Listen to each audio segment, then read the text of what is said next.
Simulan natin ang ating pagdiriwang sa ngalan ng Ama at ng Anak at ng Espiritu Santo. Amen. Ang pagpapala ng ating Panginoong Hesukristo, ang pag-ibig ng Diyos Ama at ang pakikipagkaisa ng Espiritu Santo naway sumainyong lahat. At sumainyo rin. Minamahal kong mga kapatid, ang pagmamalasakit sa kapwa ay ginagawa bunsod ng pag-ibig na itinurot ipinadama ni Jesus.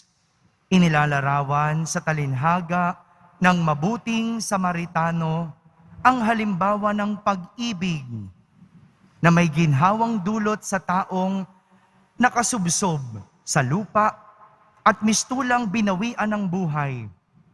Hindi kabilang ang Samaritano sa mga mananampalataya, ngunit batay sa kanyang ikinilos, marunong siyang makipagkapwa-tao. Naway tularan natin ang Samaritano sa kanyang halimbawang Kristiyano. Upang tayo'y maging marapat gumanap sa banal na pagdiriwang, aminin muna natin at pagsisihan ang ating mga kasalanan. Inaamin ko sa makapangyarihang Diyos At sa inyo mga kapatid, na lubha akong nagkasala sa isip, sa salita at sa gawa, at sa aking pagkukulang. Kaya isinasamo ko sa mahal na Bering Maria, sa lahat ng mga anghel at mga banal, at sa inyo mga kapatid, na ako'y ipanalangin sa Panginoong ating Diyos. Kaawan tayo na makapangyarihang Diyos, patawarin tayo sa ating mga kasalanan at patnubayan tayo sa buhay na walang hanggan. Amen. Panginoon, kaawaan mo kami. Panginoon, kaawaan mo kami. Kristo, kaawaan mo kami. Kristo, kaawaan mo kami. Panginoon, kaawaan mo kami. Panginoon, kaawaan mo kami.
Manalangin tayo. Ama naming makapangyarihan, nililiwanagan ng iyong maaasahang ilaw ang mga naliligaw na iyong pinababalik sa daan para ikaw ay matagpuan. Ang mga kabilang sa nananalig sa iyong anak ay pagkalooban mong makapagwaksi sa tanang salungat, sa ngalang Kristiyanong sa iyo'y tinanggap, upang ito ay talagang mapangatawan ng ganap. Sa pamamagitan ni Jesucristo, kasama ng Espiritu Santo, magpasawalang hanggan. Amen. Magsiupo muna ang lahat.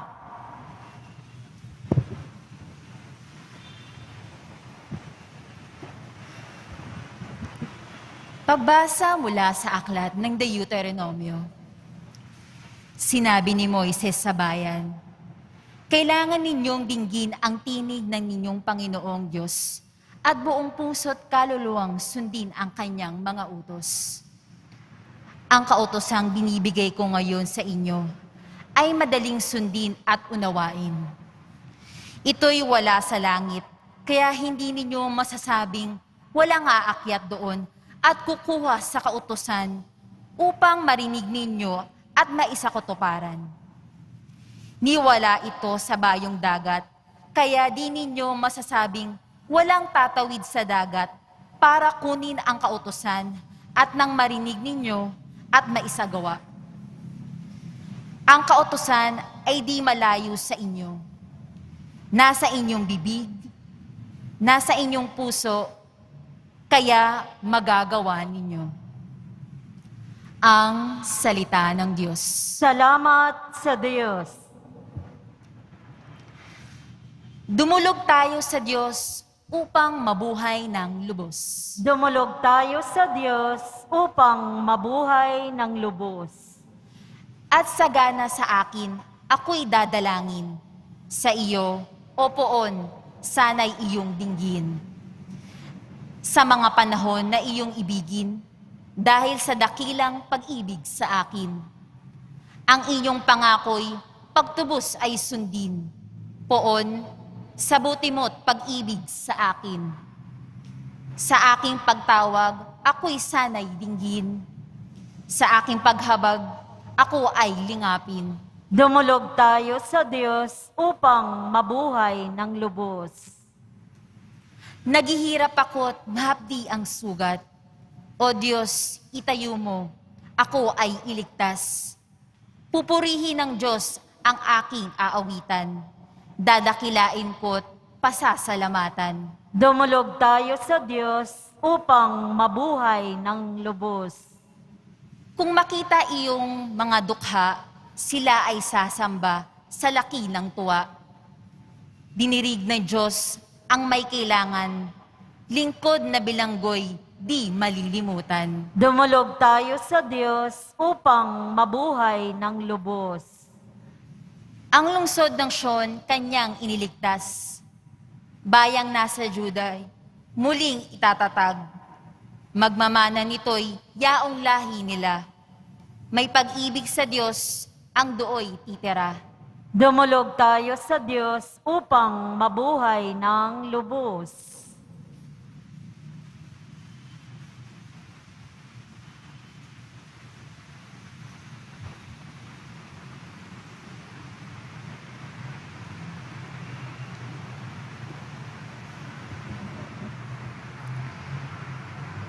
Pagbasa mula sa sulat ni Apostol San Pablo sa mga taga-Kolosas.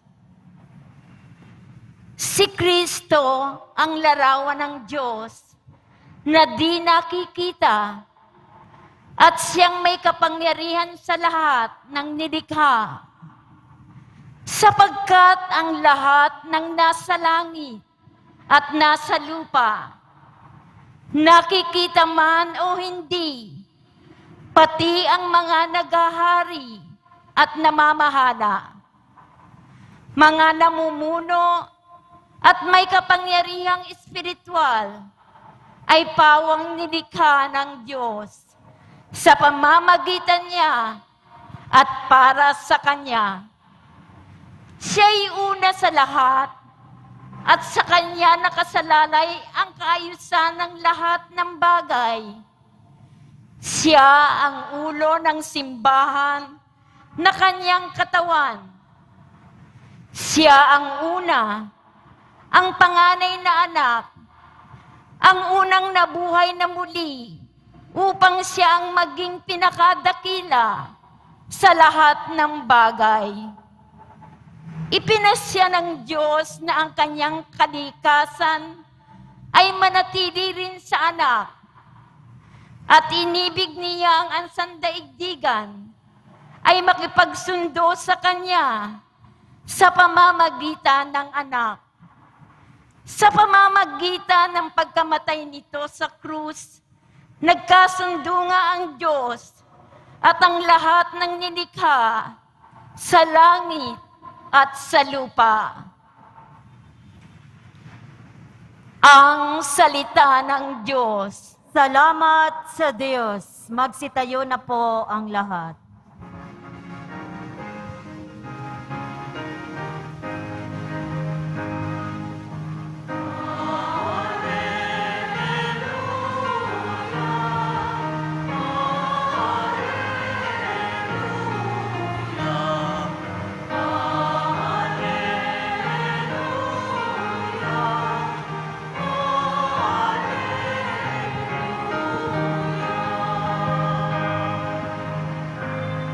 Espiritong bumubuhay, ang salita mo may kapal, buhay mo ang tinataglay.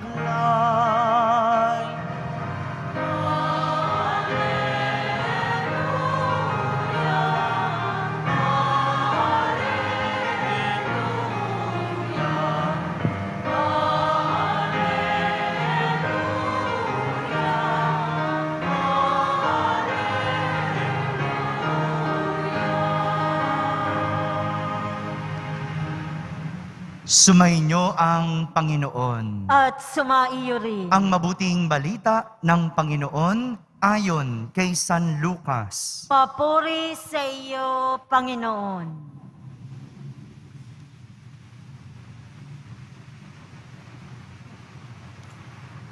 Noong panahong iyon, may isang eskribang lumapit kay Jesus upang siya'y subukin. Guro, aniya, ano ang dapat kong gawin upang magkamit ng buhay na walang hanggan? Sumagot si Jesus, ano ang nakasulat sa kautusan? Ano ang nababasa mo roon? Tumugon siya, ibigin mo ang Panginoon mong Diyos ng buong puso, ng buong kaluluwa, at ng buong lakas, at ng buong pag-iisip, at ibigin mo ang iyong kapwa gaya ng iyong sarili. Tama ang sagot mo, wika ni Jesus. Gawin mo yan at mabubuhay ka. Sa hangad ng eskriba na huwag siyang lumabas, nakahiya-hiya, tinanong niya uli si Jesus, sino naman ang aking kapwa? Sumagot si Jesus, may isang taong naglalakbay buhat sa Jerusalem patungong Jericho. Hinarang siya ng isang tulisan. Kinuha pati damit sa katawan, binugbog at halos patay na ng iwan. Nagkataong dumaan doon ang isang saserdote. At pagkakita sa taong nakahandusay, siya'y lumihis at nagpatuloy ng kanyang lakad. Dumaan din ang isang Levita, ngunit tiningnan lamang niya ito at nagpatuloy ng kanyang lakad. Ngunit may isang Samaritanong naglalakbay na naparaan doon. Nakita niya ang hinarang at siya'y nahabag. Lumapit siya, binuhusan ng langis at alak ang mga sugat nito at tinalian. Saka isinakay ang tao sa kanyang sinasakyang hayop. Dinala sa bahay panuluyan at inalagaan doon. Kinabukasan, dumukot siya ng 2 denaryo. Ibinigay sa may-ari ng bahay panuluyan at sinabi, alagaan mo siya. At kung magkano man ang kakulangan niyan, babayaran ko sa aking pagbabalik. Sino ngayon, sa palagay mo, ang nagpakita sa kanya ng pakikipagkapwa-tao sa taong hinarang ng mga tulisan? Tanong ni Jesus. Ang nagpakita ng habag sa kanya, tugon ng eskriba. Sinabi sa kanya ni Jesus, humayo ka't gayon din ang gawin mo. Mga kapatid, ang mabuting balita ng Panginoon. Pinupuri ka namin, Panginoong Heso Kristo. Magsiupo muna tayong lahat. Isang magandang araw po sa inyong lahat. Pakibati mo naman ang katabi mo ng magandang araw. Isang tanong ang ating narinig mula sa isang eskriba.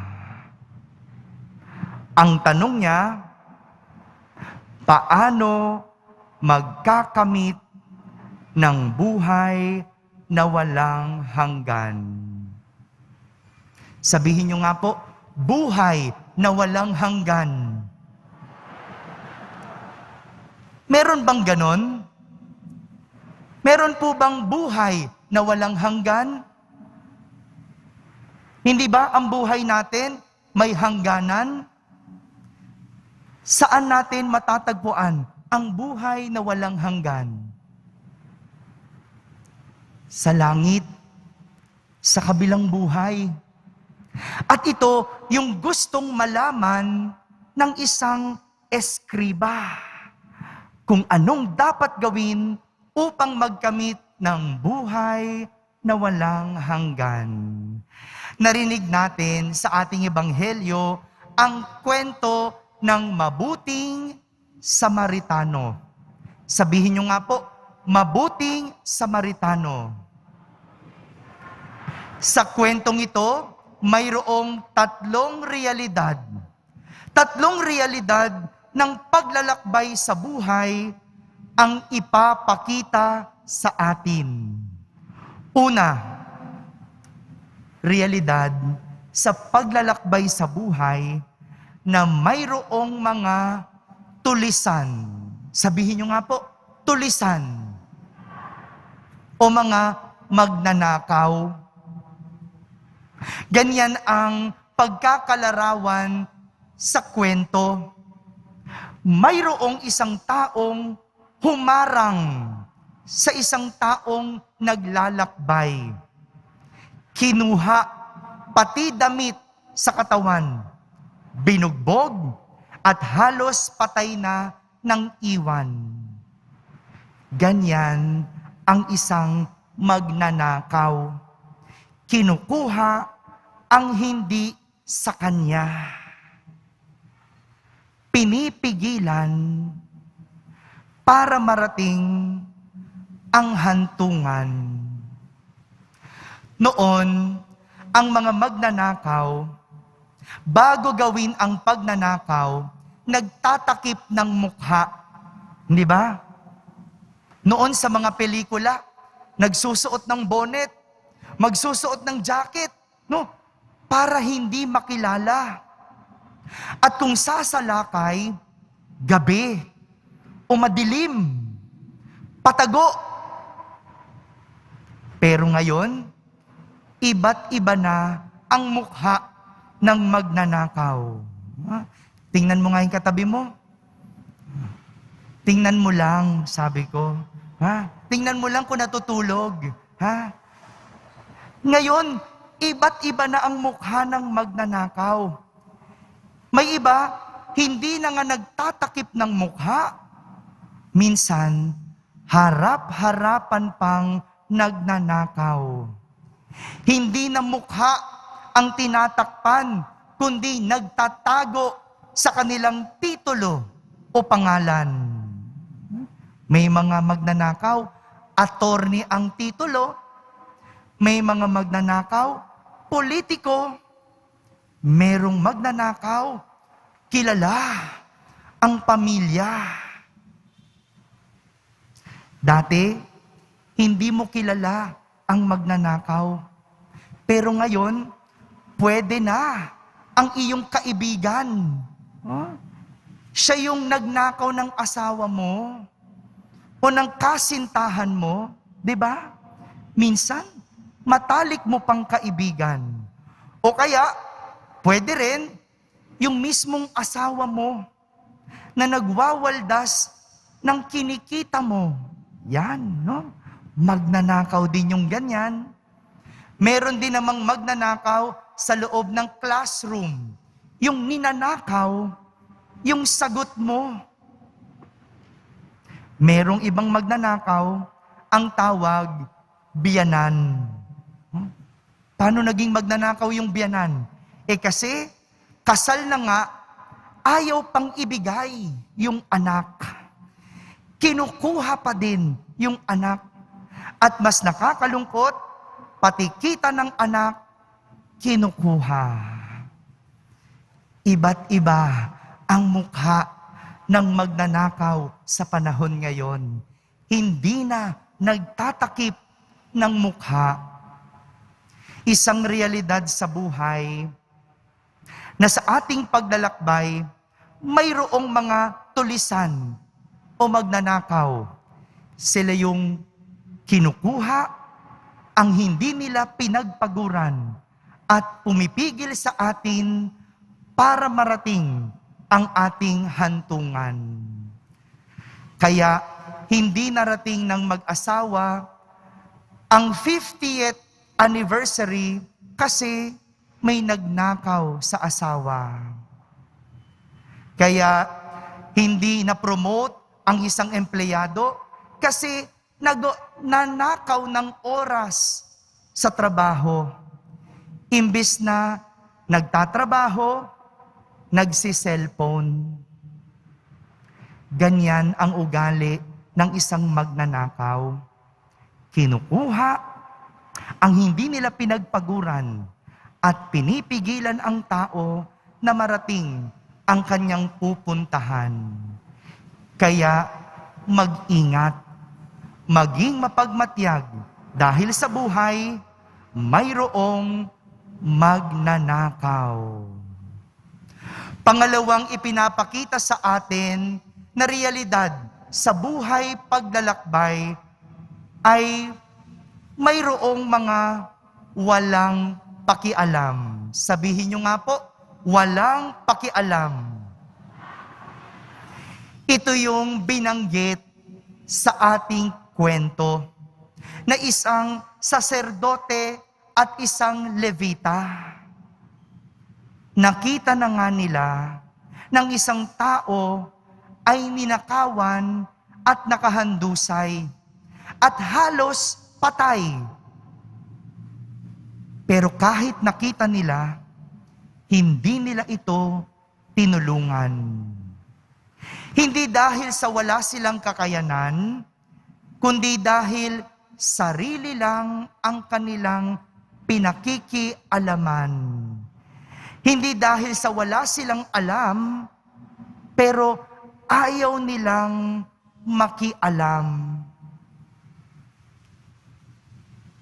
Yung levita at saserdote, ayaw nilang humawak ng dugo. Dahil noong panahong iyon, ang isang taong makakahawak ng dugo ay ituturing na marumi. At kailangan pa nilang sumailalim sa rito ng paglilinis bago sila maituring na malinis. Kung ganon, dahil sila'y marumi, hindi sila pwedeng makapagtrabaho. At ang saserdote at levita ay mga taong simbahan. Opo, sila'y taong simbahan. Ito yung nakakatakot na realidad ng buhay. May mga taong walang pakialam o ayaw makialam. Hindi dahil sa wala silang alam, pero ayaw lang makialam. Nakita na nga na mayroong kalat, ayaw damputin. Alam na nga na masama, ayaw sawayin. Ganyan ang taong walang pakialam o ayaw makialam. Sarili lang ang pinakikialaman. Mga kapatid, ang hindi pakikialam ay isang uri ng kasamaan dahil winawaksi nito ang kabutihang kanyang nalalaman. Ang hindi pakikialam ay isang kasalanan dahil winawaksi ang kabutihang kanyang nalalaman. At pangatlong realidad na ipinapakita sa atin na sa buhay paglalakbay, may mga taong may pakialam. Sabihin nyo nga, may pakialam. Ito naman, yung mabuting Samaritano. Siya yung dumamay, siya yung tumulong, siya yung kumalinga at nakialam sa taong ninakawan. Ito po yung kailangan natin sa panahon ngayon. Ang taong may pakialam. Dahil sila yung tatalo sa kasamaan. Ang taong may pakialam, may kabutihang gustong patunayan at may malasakit na gustong iparamdam. At higit sa lahat, may awa sa kalooban. Mga kapatid, ito ang realidad ng ating buhay paglalakbay. Wala tayong magagawa dahil talagang mayroong mga taong magnanakaw o mayroong mga taong walang pakialam. Pero hindi ibig sabihin wala tayong magagawa sa kanila. Hindi ibig sabihin wala tayong pakialam. Dahil para matalo ang kasamaan, kailangan sama-sama tayong makikialam. Amen? Amen. Magsitayo na po ang lahat. Sabay-sabay nating ipahayag ang ating pananampalataya. Sumasampalataya ako Sa Diyos amang makapangyarihan sa lahat, na may gawa ng langit at lupa. Sumasampalataya ako kay Hesukristo, iisang anak ng Diyos, Panginoon nating lahat. Nagkatawang tao siya, lalang ng Espiritu Santo. Ipinanganak ni Santa Mariang Birhen, pinagpakasakit ni Poncio Pilato, ipinako sa krus, namatay, inilibing. Nanaog sa kinaroroonan ng mga yumao, nang may 3 araw na buhay na maguli, umakyat sa langit, naluklok sa kanan ng Diyos amang makapangyarihan sa lahat. Doon magmumulang paririto at hukom sa nangabubuhay at nangamatay na tao.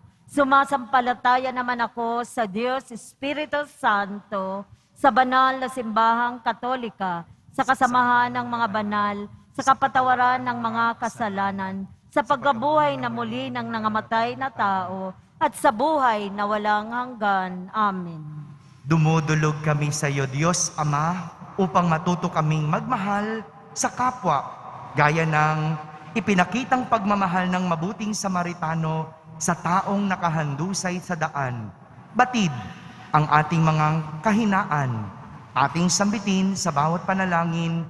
O Diyos, turuan mo kaming magmahal tulad mo. O Diyos, turuan mo kaming magmahal tulad mo.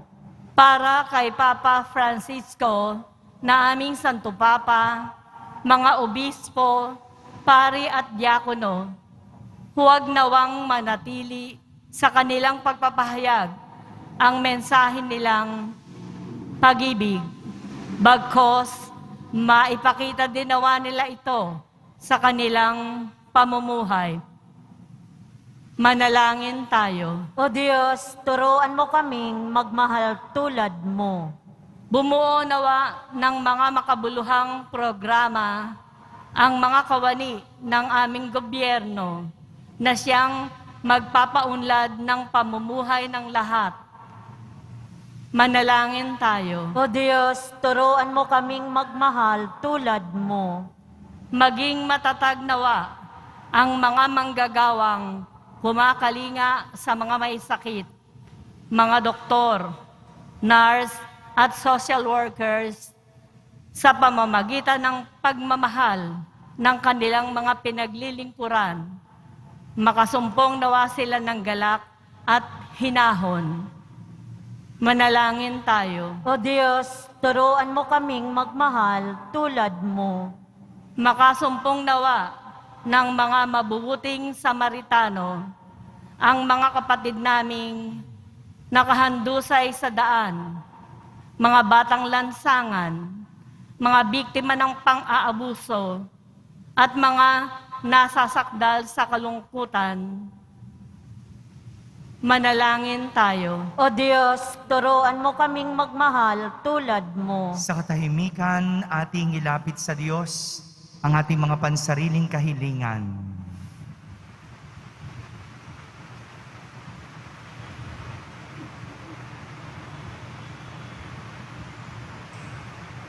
Manalangin tayo. O Diyos, turuan mo kaming magmahal tulad mo. Maawaing Ama, dinggin mo ang aming panalangin upang manatili kaming nagsisikap na mahalin ka sa bawat taong aming makakasalamuha.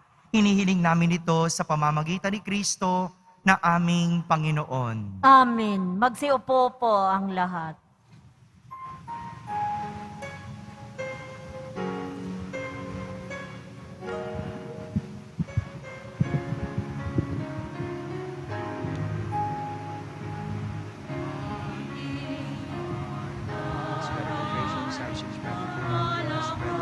Blessed be God forever. Blessed be God forever.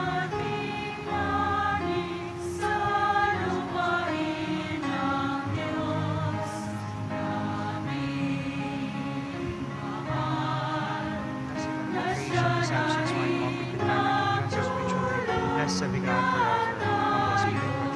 and sacrifice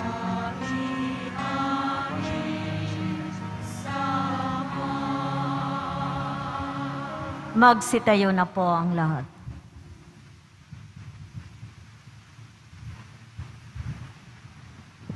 Manalangin kayo mga kapatid upang ang paghahain natin ay kalugdan ng Diyos amang makapangyarihan. Tanggapin nawa ng Panginoon itong paghahain sa iyong mga kamay, sa kapurihan niya at karangalan, sa ating kinabangan at sa buong sambayanan niyang banal. Ama naming lumikha, tunghayan mo ang mga alay ng iyong sumasamong sambayanan at tanggapin mo ang mga ito para madagdagan ng iyong kabanalan sa mga nananalig na tunay sa pamamagitan ni Jesucristo kasama ng Espiritu Santo magpasawalang hanggan. Amen. Sumainyo ang Panginoon. At sumaiyo rin. Itaas sa Diyos ang inyong puso at diwa. Tinaas na namin sa Panginoon. Pasalamatan natin ang Panginoong ating Diyos. Marapat na siya ay pasalamatan. Ama naming makapangyarihan, tunay ngang marapat na ikaw ay aming pasalamatan. Kahit na ikaw ay pinagtaksilan ng sangkatauhan, ikaw ay patuloy pa rin sa iyong pagmamahal. Ikaw na ang nagpuno sa aming pagkukulang. Ikaw pa rin ang nagsugo ng tutubos sa tanan. Ang sugo mong anak ay naging di na iba sa amin, bagamat di niya tinularan ang aming pagkamasuwayin. Niloob mo ito upang iyong mamalas sa aming pagkatao ang giliw mong anak at kami tunghayan mong may pag-ibig na tulad ng pagtatangi mo sa kanya ng higit sa lahat, ang katapatan niya sa iyong walang maliw ay nagpapanumbalik na muli sa amin ng iyong kasiyahat, ng iyong pagtingin na aming iwinaksi nung ikaw ay aming suwayin. Kaya kaysa ng mga anghel na nagsisiawit ng papuri sa iyo nang walang humpay sa kalangitan, kami nagbubunyi sa iyong kadakilaan.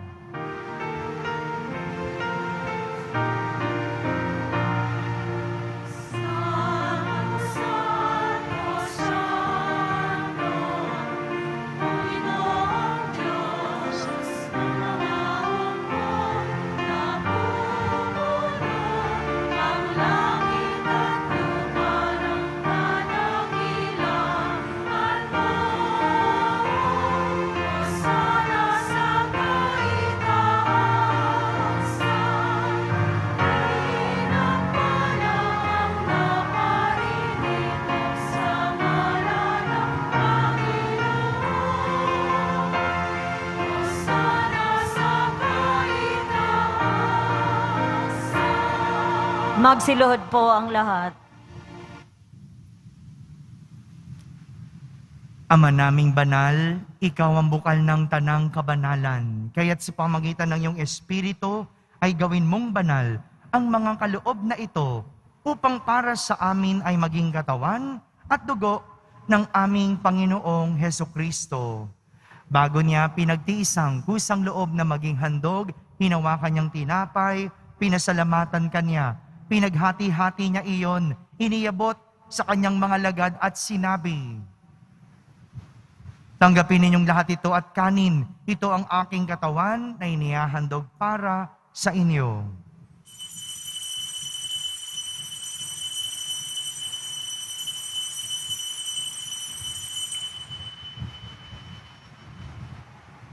Gayon din naman, matapos ang hapunan, hinawakan niyang kalis, muli kanyang pinasalamatan, iniabot niyang kalis sa kanyang mga lagad at sinabi, "Tanggapin ninyong lahat ito at inumin. Ito ang kalis ng aking dugo, ng bago at walang hanggang tipan. Ang aking dugo ni bubuhos para sa inyo at para sa lahat sa pagpapatawad ng mga kasalanan. Gawin ninyo ito sa pag-alaala sa akin."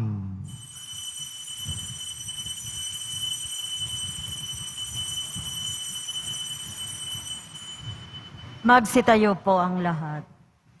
Ipagbunyi natin ang misteryo ng pananampalataya. Si Kristo'y namatay, si Kristo'y nabuhay, si Kristo'y babalik sa wakas ng panahon. Ama, ginagawa namin ngayon ang pag-alaala sa pagkamatay at muling pagkabuhay ng iyong anak.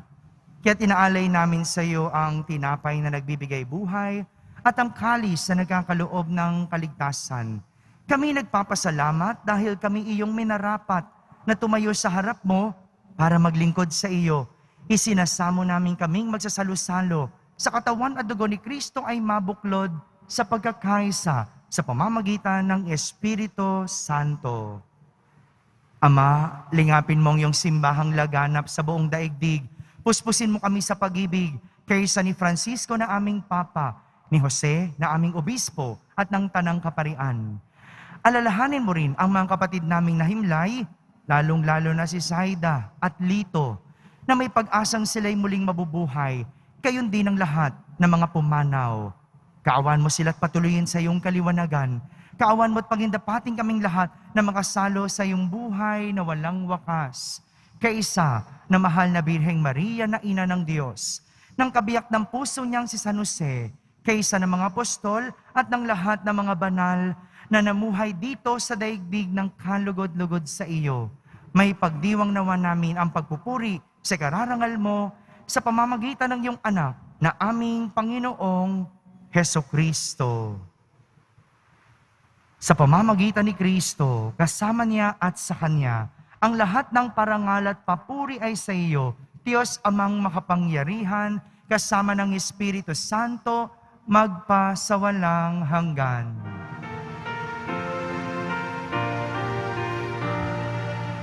Amen. Amen. Amen.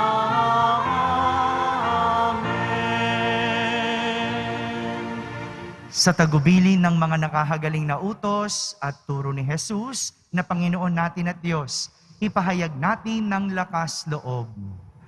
Ama namin, sumasalangit ka, Sambahin ang ngalan mo, mapasa amin ang kaharian mo. Sundin ang loob mo dito sa lupa para nang sa langit. Bigyan mo kami ngayon ng aming kakanin sa araw-araw at patawarin mo kami sa aming mga sala para nang pagpapatawad namin sa nagkakasala sa amin. At huwag mo kaming ipaintulot sa tukso at iadya mo kami sa lahat ng masama. hinihiling namin kami iadya sa lahat ng masama, pagkalooban ng kapayapaan araw-araw, iligtas sa kasalanan at ilayo sa lahat ng kapahamakan, samantalang aming pinananabikan ang dakilang araw ng pagpapahayag ng tagapagligtas naming si Heso Kristo. Sapagkat iyo ang kaharian at ang kapangyarihan at ang kapurihan magpakailanman. Amen. Panginoong Heso Kristo, sinabi mo sa iyong mga apostol, kapayapaan ang iniiwan ko sa inyo, ang aking kapayapaan ang ibinibigay ko sa inyo. Tunghayan mo ang aming pananampalataya at huwag ang aming pagkakasala. Pagkalooban mong kami ng kapayapaan at pagkakaisa, ayon sa iyong kalooban, kasama ng Espiritu Santo, magpasawalang hanggan. Amen. Ang kapayapaan ng Panginoon ay laging sumainyo. At sumaiyo rin. Magbigayan kayo ng kapayapaan sa isa't isa. Kapayapaan po para sa lahat. Kordero ng Diyos na nag-aalis ng mga kasalanan ng sanlibutan, maawa ka sa amin. Kordero ng Diyos na nag-aalis ng mga kasalanan ng sanlibutan, maawa ka sa amin. Kordero ng Diyos na nag-aalis ng mga kasalanan ng sanlibutan, pagkaloob mo sa amin ang kapayapaan. Magsilod po ang lahat.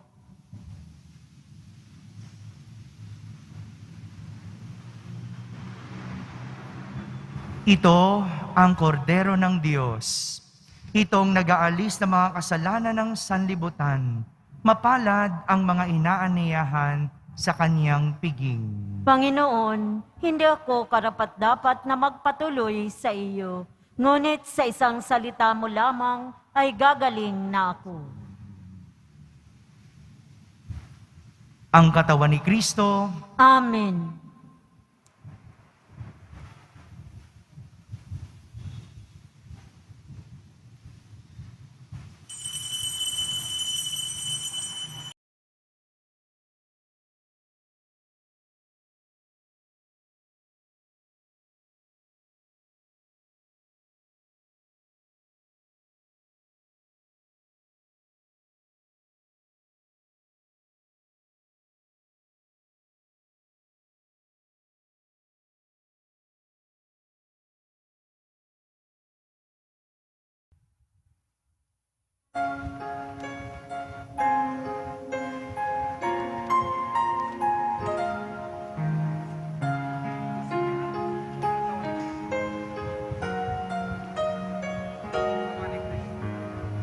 Every day I sing to you with all my heart. Hear my prayer, I raise them all into your hands. Come to me and keep me safe in your arms. Strengthen me to face the day for you I stand. Even if there's sadness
Lord, feel your grace inside.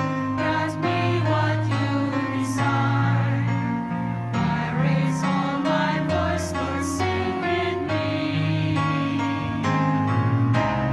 My Lord, fill me with your love. Fill me with your truth. Fill me with your kindness. My Lord, let your goodness shine. Let me speak your truth. Let me be the bearer of your love.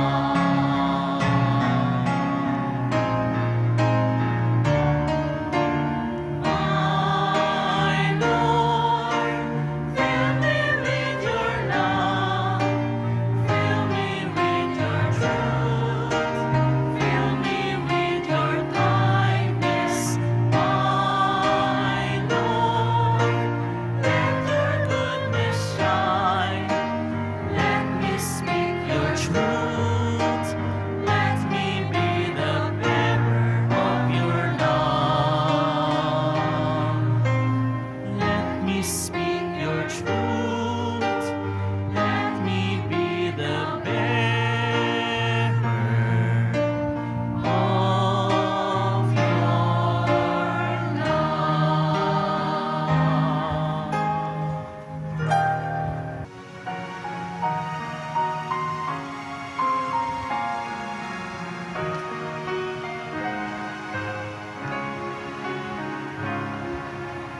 Na sino man ang nabubuhay para sa sarili lamang. Walang sino man ang namamatay para sa sarili lamang. Tayong lahat ay may pananagutan sa isa't isa. Tayong lahat ay tinipon ng Diyos na marilinggan. Magsitayo na po ang lahat. Manalangin tayo.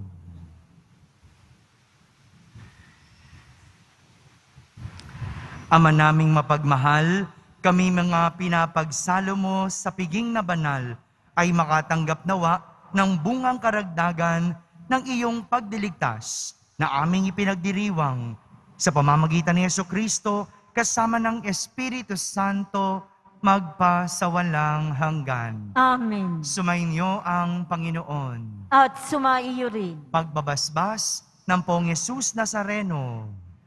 Mahal na Poong Yesus Nazareno, inihayag mo sa pamamagitan ng krus ang walang maliw na pag-ibig ng Diyos sa sangkatauhan. Pakinggan mo ang kahilingan ng iyong angkan na nagsusumamo sa iyo. Makamtanawan nila ang inyong katugunan at tanggapin ang kasagutan na may utang na loob na tinatanaw. Basbasan din po ninyo ang lahat na may karamdaman, nahihirapan, may mga dalang imahen at dasalan. Sa pamamagitan ng bendisyon na ito, naway maalala nila ang mga pangako nila noon sa binyag na ikaw ang kanilang iibigin at pagdilingkuran bilang Panginoon magpasawalang hanggan. Amen. At pagpalain kayo ng makapangyarihang Diyos, Ama, Anak, at Espiritu Santo. Amen. Tapos na po ang ating pagdiriwang, humaiking taglay ang pag-ibig at kapayapaan ng Poong Jesus Nazareno. Salamat sa Diyos.